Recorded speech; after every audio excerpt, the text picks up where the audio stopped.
Hey, everybody. I just got back into town from Vegas where I was able to spend some quality time with Mr. Frank Mir, who you guys all know as the two-time heavyweight UFC champion, but might not have known is a descendant of Cuban immigrants. So not only is he proud of his Cuban heritage, he is a proud American and has very many opinions about what's going on in our country. We were able to spend some quality time in his truck at his gym and dive into a lot of these crazy things that are going on in our country right now.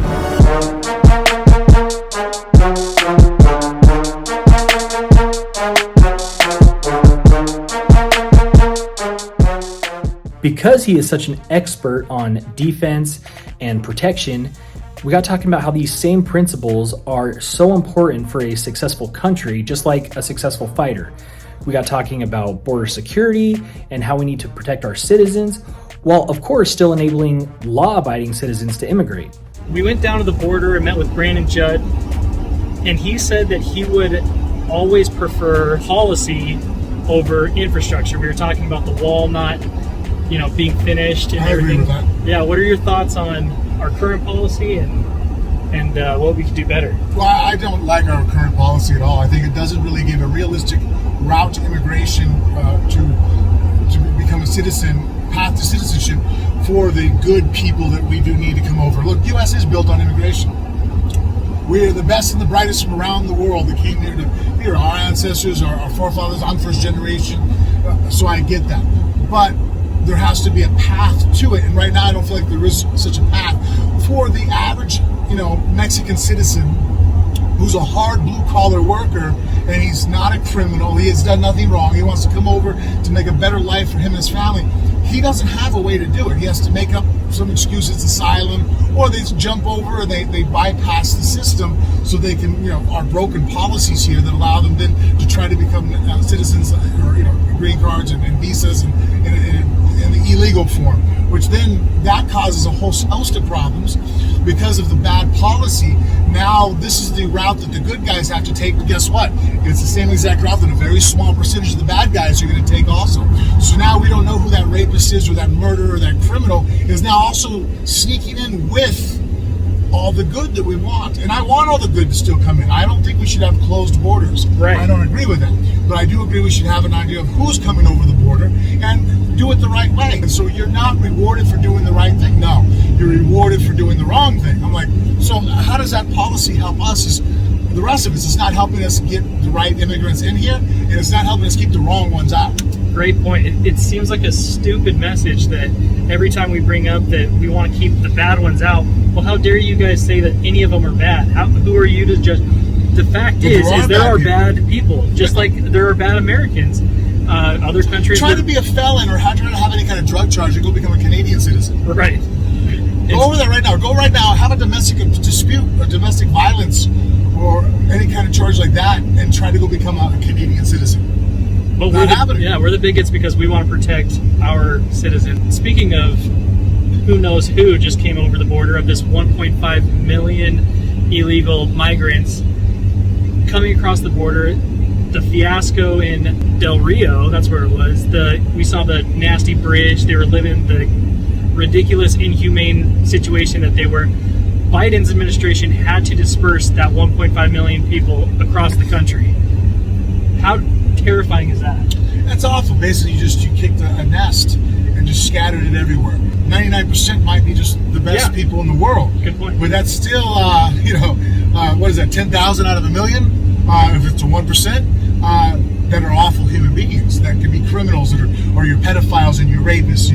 You're basically predators that are going to prey upon their own people and our people. Now, who are they? Who are they at? Who's keeping track of those guys?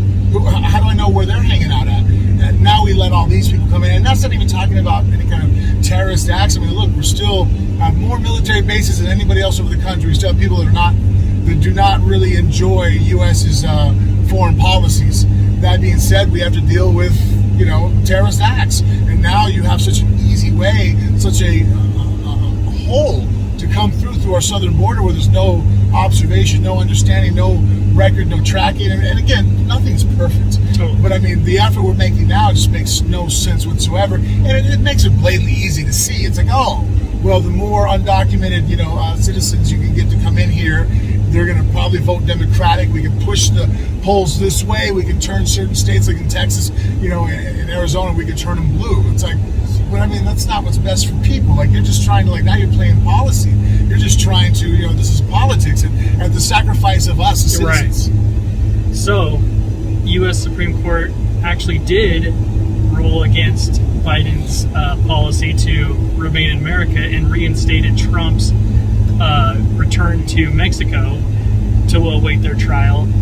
Good news, bad news? To send them back to Mexico? Yes. I think that's good news. Right. They're not seeking asylum from the Mexican government. Do I think that there are certain, criminal factors? Well, yeah, there's, the mafia in Mexico is no joke. Those guys are scary. When I see them let Chapo's son out, right?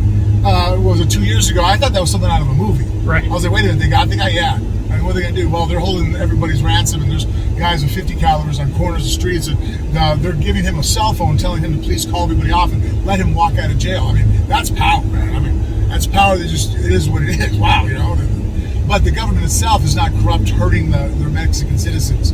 So to have to go back there, and that's not the issue. Right. I don't see that being a problem at all. But at least it puts it to where, you might be a great guy. It's fine. Go back where you're from until we can settle this out. But I don't want to err on the side that you're a bad person. And also, too, if you are a Mexican citizen, you don't want that to happen. I have firsthand experience with that with my family. When they came over from Cuba, they came over and did what they had to do to be here, the proper way. Then, when Carter, when Fidel and Carter had the argument, they let open the cells, it was the 76, 77, they let all the Cuban prisoners out. Well, then all of a sudden now a lot of Cubans got judged off of the fact that we had this influx of criminals. Our jail system in Cuba got released, and now they're like, Cubans are drug dealers and criminals. It's like, well, no, you're judging us off a group, and I get why you're thinking that.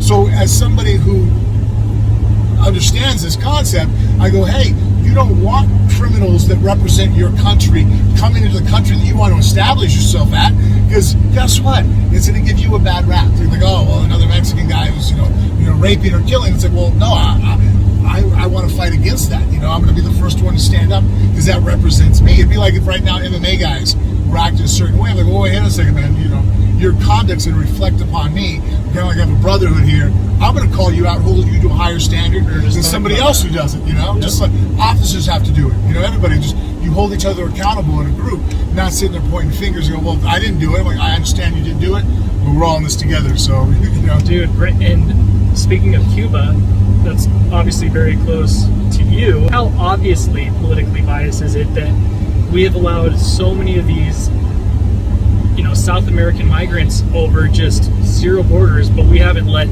nearly any of these Cuban refugees. You know why, right? Because they don't like communism, they don't like socialism. My father's about as diehard a Republican as you can get. Yeah. He voted for Trump, and I'm very proud to do so. So my dad, he's seen the other side of socialism. He's seen the other side of that approach, the Marxist mindset. And he's like, he has, my dad always just says, he goes, point to a country where it works. Show me a country where it works. It's like if we're a bunch of fighters, like, hey, I want you to do this new style of fighting. You're like, cool. Show me a fighter that does it. Yeah.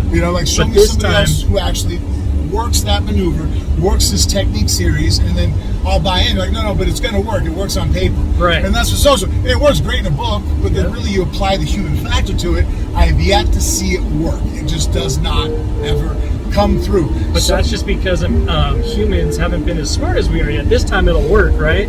In America, we know how to do communism better than anybody.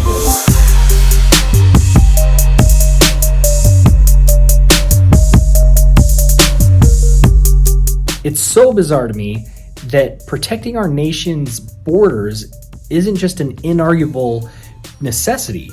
A strong defense is important on all levels. I mean, I want to protect my family, I want to protect myself, and I want to stand for people and policies who will defend our nation. And it's refreshing to be with others who feel the same way, especially two-time heavyweight champions. Defense. The purpose of having a defense is not necessarily to keep everybody away, right? So that you have the option to keep who you don't want. And we're talking specifically about the border, but in your case, how important is defense in battle in mixed martial arts? Well, I mean, you have to establish and protect what's yours. If you can't protect your resources and you can't protect your loved ones, really you don't have a way of life. Life can't exist under those premises. That's why having a strong military and a strong defense is so important. And I live by the adage that it's much better to be a warrior in a garden than to be a gardener in a war. So, I like to be peaceful. I live for peace. I think it's easy. Anybody that tells me they really love warfare, I'm like, you might be one of the few. But the most of us, I want to spend time with my kids, my wife, my friends, have a beer, you know what I mean? Like, just chill out, relax, talk philosophy. The idea of actually having to get up and battle all the time, that's rough. I question someone who tells me that, right? But that being said, because I am apprehensive towards having to put out energy towards to fighting all the time, I make sure that I'm very well prepared, because like they say, being a nice guy only exists if you're capable of great violence. Yeah. Because if you're not capable of violence or capable of defending yourself, then you're just harmless. I think that's a problem a lot of us are having right now. We're trying to be too nice and too empathetic. And look, my father came from a different country. I'm the first generation. So I understand about the immigration policy a little bit more, intimately than some others do. And my issue with it is that we just need immigration reform. Like, it's not, everybody keeps putting their energy in the wrong areas. I'm like, hey, look, we need these blue-collar workers to come over and work for us. But we need to be documented. There should be no free flow of travel to come through over the border, and we don't know who you are, because I guarantee you, a million of you might be the greatest people in the world, but that one guy who might be a rapist, one guy who has ill intentions or malicious feelings towards our citizens. And no, I can't do that. I'm not going to sacrifice American life for someone who's a potential future American life.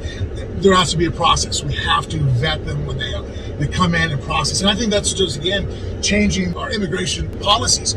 They're so archaic and so unrealistic that now good people that probably would have done it the right way, there's no reward for it. There's no incentive. So now they jump the border. They do the things the wrong way. They do I'm claiming asylum. No, you're not. You tried to get in illegally and you got caught. If you wanted to claim asylum, even doing that, there's the right way. You go to a port of entry. You go to the port. Hey, I'm claiming asylum. I want to start this process. But they don't, because, again, the process is so broken that they're circumventing it. And now my problem with that is, look, I love my family and I love my neighbor, but I'm never going to put my family at risk for my neighbor. If my family's safe, will I come over and help you? Absolutely. But I'm never going to sacrifice my wife and my kids for the guy next door to me. And I don't think my neighbor should do it for me. So I get that. You know what I mean? Like, you're going to protect yours first, and then if you can, you'll help protect me. I'm all about that. If I can help immigrants or help other people come to this country, absolutely. And you say, well, I do it at the expense of American lives? No, not currently. Can't. We come first, and then I try to build upon that. So thank you so much, Frank Mir, for sharing your perspective and your opinions on these items. I mean, as a professional fighter and as a Cuban American, your voice is super powerful on these topics. So thank you for not being afraid to share your opinions on these items. I'm guessing you're not afraid of many things. I mean, look at them. But anyways, thank you all for tuning in. Can't wait to share so much more of these interviews with you, and I'll catch you guys on the next one.